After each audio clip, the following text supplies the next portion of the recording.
My name is Lakshmi. I'm a journalist. Now, the second question is, Muslim men are allowed to marry 4 or 5 times, I think, and they don't require their wife's permission, the first wife's permission to marry, correct me if I'm wrong, to marry more number of times. So I actually don't see any logic in this because I believe it's one man, one woman. That's the institution of marriage. So please clarify. Thank you. Now coming to your second question. In Islam, men marry 4 times, 5 times, and they don't ask permission from the first 5. Why? As far as polygyny is concerned, a man having more than one wife, Islam is the only religion, and Quran is the only religious scripture on the face of the earth which says marry only one. There is no religious scripture besides the Quran. I'm a student of comparative religion, which says marry only one. There is no verse in the Bible, no verse in the Bhagavad Gita, no verse in the Veda which says marry only one except the Quran. If you read the Hindu scriptures in Ramayana, the father of Sri Ram, how many wives did he have? How many wives?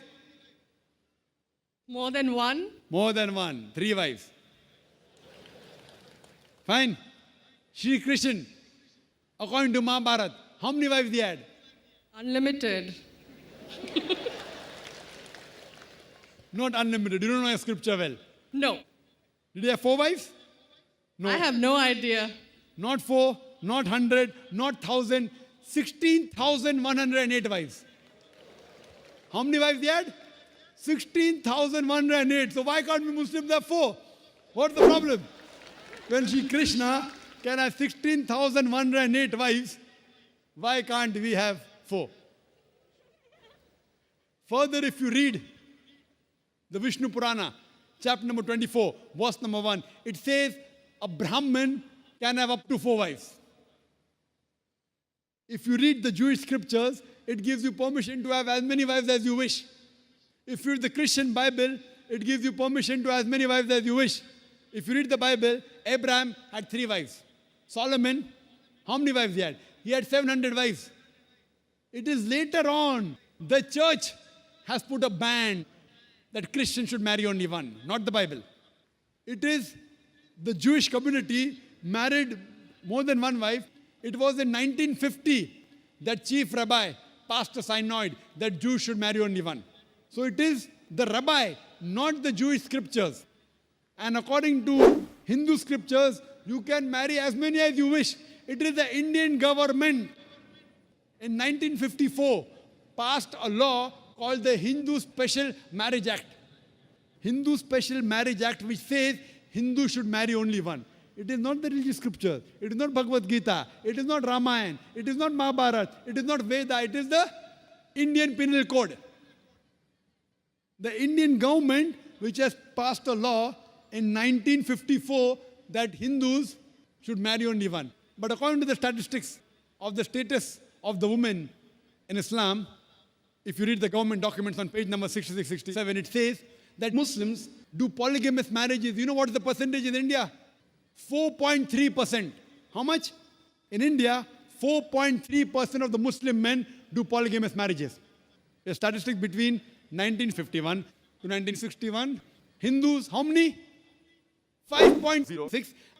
0.7% more than the Muslims in India, according to the Indian government. Even though it is prohibited according to the Indian law, yet they do more polygamous marriages than the Muslims. Why? Now, let's analyze what does the Quran say. Quran says in Surah Nisa, chapter 4, verse number 3, marry women of your choice in 2s, 3s or 4s.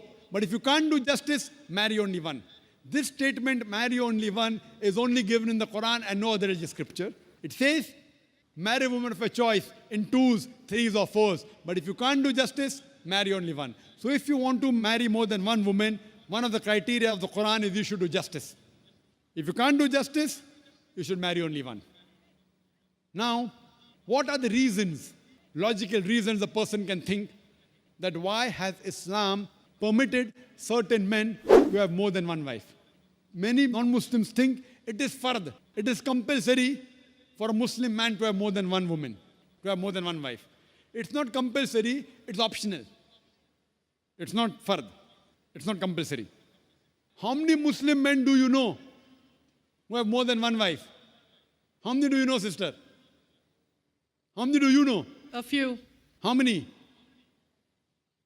A few again. Few means 1, 2, 3. How many? Yeah, at least about 3. About 3. Have you heard of Dharminder? Yeah. How many wives he has? 2. Muslim or non-Muslim? Non-Muslim. Non-Muslim. Your previous chief minister, what's the name? Jayalalitha. Yes. Hindu or Muslim? Hindu or Muslim? Hindu. Hindu, fine. Now these are famous personalities. Fine. How many famous personalities you know in India who have got more than one wife? The 3 you know may be locality, fine? Yeah. Local, maybe friend in your neighborhood, maybe your colleague. In India, there are more non-Muslims having more than one wife than the Muslims. Now let us understand what are the logical reasons. Come back to logic now. Now, by nature, if you ask any medical doctor, he will tell you, male and female are born in equal proportion. Girls and boys are born in equal proportion. But any medical doctor, any pediatrician, any children doctor will tell you that the female sex, the female child is stronger than the male child. That's the reason there are more deaths in the male children as compared to female children. So in children's age itself, the female children are much more than the male children. As life goes on, there are people dying due to accidents, due to alcoholism, due to war. There are more males dying as compared to females. Today, if you analyze in the world, there are more females in the world as compared to males. There are few third world countries like India where the male population is more than the female population. And do you know why? The reason is because of female feticide and female infanticide. According to an article, a program which came on BBC by the name Let Her Die, the program was assignment. There was a British reporter by the name of Emily Buchanan. She comes to India and she says that every year in India, more than 1 million fetuses are being aborted after they identified that they are females. She says more than 3,000 every day. You multiply, more than 1 million every year. According to the Tamil Nadu government hospital report, she gives the statistics, out of 10 female born alive, do you know how many are put to death? 4. Sister, did you know that? Tamil Nadu, your state, your beloved state, according to the government statistics, out of 10 females born alive in the government hospital, 4 are put to death. There are billboards put in Rajasthan and here, which says that spend 500 rupees and save 500,000 rupees. You know what does it indicate? Spend 500 rupees, do ultrasonography, do amniocentesis, identify the child you're carrying is a female, abort her, and save 5 lakh rupees, 500,000 rupees. Maybe a couple of 100,000 upbringing her, and the remaining 100,000 in dowry. If you stop this evil practice in India, our beloved country, stop the female infanticide, stop the female feticide. Even in India, the population of female will be more than the male population. If you see the rest of the world, if you see New York alone, there are 1 million females more than males. In USA alone, there are 7.8 million females more than males.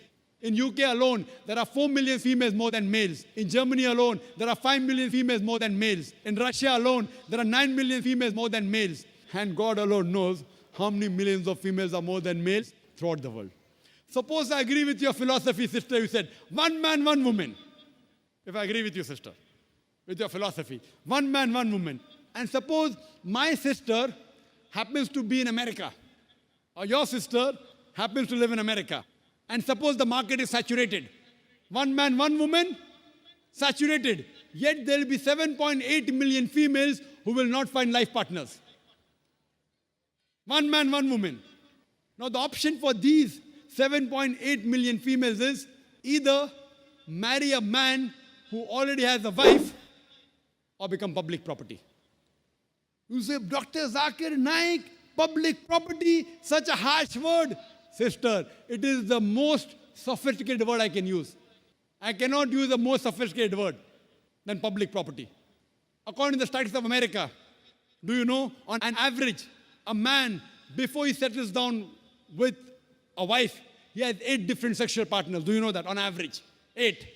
Some may have 1, some may have 10, some may have 20. 8 sexual partners before he settles down with one. So the only option remaining, so if my sister happens to live in America, or if your sister happens to live in America, and the option is given to her, and suppose the market is saturated, every man has found a woman for himself. And unfortunately, if my sister, or if your sister happens to be one of the women who has not found a life partner, the only option for them is either marry a man who already has a wife or become public property. Any modest woman would opt for the first. Sister, what would you opt for your sister? Marrying a man who already has a wife or become public property? My sister's too young to be married. So When she grows up and if she happens to go to America, or if you happen to be in America, third choice. what would you prefer for her? You're the elder sister. Would you prefer her becoming public property or marry a man who already has a wife and get equal rights? In Islam, if you have a second wife, you give equal rights. In America, the public property has got no rights. She's degraded. She's dishonored. In Islam, she has an equal right. She gets honor. What would you prefer for younger sister when she grows up? Sometimes it's difficult to speak the truth, sister, correct? Especially in front of such a large audience. Anyway, I've got your answer, sister. Thank you. And your silence speaks for that. So that's the reason in Islam, sister, men have been allowed to marry more than one wife is to protect the woman, not to degrade her. Regarding a question, is it compulsory that the husband should take the permission of the wife? It's not compulsory because if she wants to protect, if that man wants to protect another woman, a normal woman, I agree with you, sister, no woman under normal circumstances would like to share the husband. You have to agree. This is human nature. But if the woman is a good Muslimah, is a good Muslim woman, what she says, let a small loss take place to prevent a big loss. She will say, I know sharing my husband is a loss for me, but I would prefer letting a small loss take place for me to prevent my sister becoming public property. She's a good human being. So she would surely give permission to the husband to marry a second woman, if she's a good Muslim woman. But taking permission is not fard, it is preferable. But at least informing is a requirement so that he does justice between the two wives. Hope that answers the question, sister. Thank you.